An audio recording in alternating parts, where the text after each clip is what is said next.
Eu gostei da fala do deputado Alan, que nos contou sobre um tempo em que o professor era autoridade na sala de aula, em que os alunos aprendiam. Esse tempo foi anterior a Paulo Freire, com a sua pedagogia do oprimido. Hoje, o aluno não tem mais que obedecer ao professor. O professor não tem autoridade porque Paulo Freire acha que a imposição da figura de autoridade do professor em sala de aula é autoritarismo. Ora, se eu não posso cobrar dos meus alunos que eles se esforcem, por que eles vão se esforçar?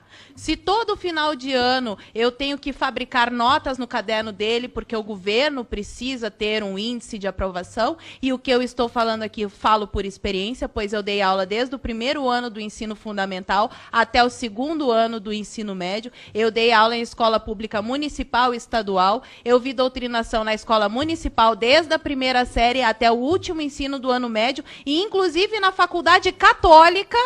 Na faculdade católica que eu estudei, eu tive aulas de doutrinação na pós-graduação.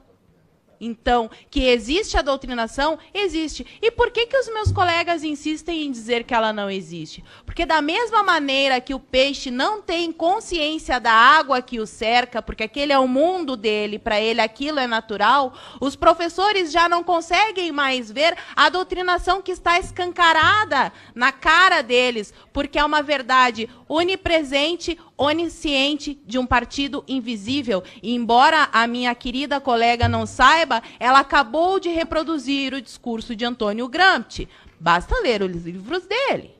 E a pergunta que ela faz sobre o que é que está por trás desse partido, a escola do Partido Único, sobraram 7 minutos na sua fala. Por que a senhora não nos brindou com seu conhecimento acerca da lei? Acredito que a senhora tenha lido toda a lei e poderia nos mostrar ali, item por item, aonde ela está ferindo a liberdade do professor. Eu já li o texto mais de 10 vezes. Venho produzindo conteúdo sobre esse assunto especificamente, escola sem partido, já faz 3 anos. Eu sou professora, estava na sala de aula. Em nenhum momento eu me senti ferida por nada do que está escrito lá. Porque, além de ver os meus colegas doutrinando com aqueles trabalhinhos infames que enchem a hora de aula porque eles não querem dar aula, ficam passando filminho com a desculpa de que estão ensinando o pensamento crítico para os alunos, quando, na verdade, o que eles querem é preencher o tempo para não dar aula. Essa é a verdade. Todo professor que está me ouvindo aqui sabe muito bem disso. Pode até não admitir, mas sabe.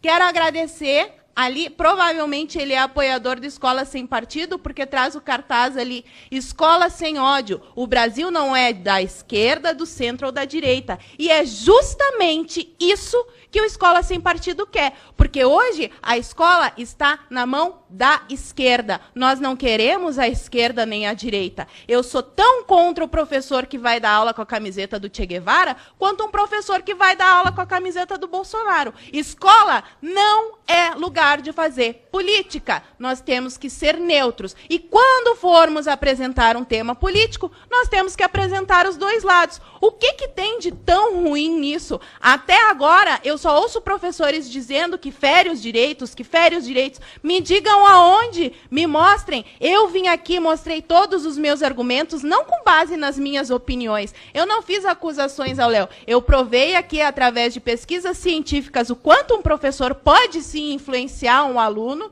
mesmo que inconscientemente, e mostrei como isso acontece no dia a dia das escolas e das faculdades. O grande problema da educação no Brasil é que as pessoas vivem dizendo que o problema é a educação, mas se fizer a pergunta para a mesma pessoa que respondeu que o problema do Brasil é a educação, quantos livros ela leu, ela não vai saber dizer, porque a maioria das pessoas no nosso país não lê um único livro por ano. Outra coisa que eu acho interessante é falar que o problema do Brasil é o investimento em educação. Os senhores sabiam que o investimento na universidade pública brasileira é maior do que na Coreia do Sul?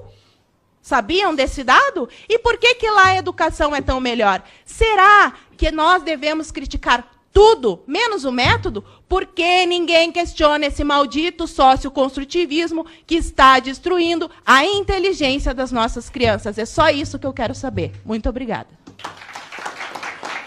Muito bem.